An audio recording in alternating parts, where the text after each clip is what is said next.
ვცდილობთ რომ ვიყოთ მზად იანვრისთვის,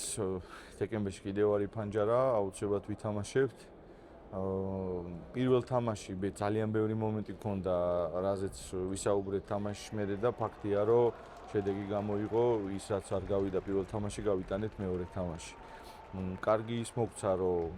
აშკარა უპირატესობა რო გქონდა ყველა უნახეთ პირველ თამაში, არ მოხდა მოდუნება ფეხბურთელების და კაია ესე დროს რომ мотиваციას ვიქმნით, განწყობა შევიქმნით და ესეთი თამაშები მაინც დადებითად ფასდება, იმიტომ რომ ესეთი მაღალი ტურნირისთვის როგორც ევროპის ჩემპიონატია,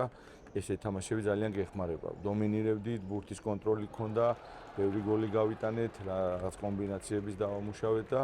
მე ვფიქრობ, მაინც რაღაცა ამ თამაშმა მოგცა და ვეცდებით, რომ ეს ფორმა შევინარჩუნოთ, იმიტომ რომ მაინც ჩვენ ძალითვალით იანვრისკენ ვიყურებით ისეთ ტურნირზე თამაში, როგორც ევროპის ჩემპიონატია, რა თქმა უნდა, ძალიან დიდი мотиваციაა და მაქსიმუმი უნდა გავაკეთოთ. თეორიულად შეიცვალა ის, რომ საუბარი გქონდა იმაზე, რომ აუცილებელია ვისწავლოთ მომენტების რეალიზება, იმიტომ რომ მოგესალმებით ევროპის ჩემპიონატზე არ გვექნება იმდენი მომენტები, როგორც პირველ თამაშზე ქონდა, იმიტომ რომ პრაქტიკაში ამას ვერ გადავიტანდით, იმიტომ რომ მეორე დღესვე თამაში იყო და თქობა რაღაც შედეგი მაინც გამოიღო, ბიჭები მაინც მობილიზებული გამოვიდნენ მეორე თამაშზე და მადლობა მათ ამისთვის და მადლობა ყველას. სასიხარულოა რომ ორივე თამაში გავიმარჯვეთ, ბევრი ბურთი გავიტანეთ, რაც ჩვენი თამაშის ხარისხზე მეტყოლებს.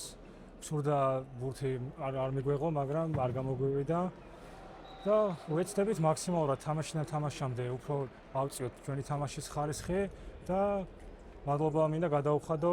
ჩვენ მოსულ გულშემატკივარს, ვინც ტელეკრანიდან გვიყურებდა და ვეცდებით მაქსიმალურად კარგად მოემზადოთ შემდეგი თამაშებისთვის და რადგან სურს ოპტიმალურ ფორმაში შეხვდეთ ევროპის ჩემპიონატს.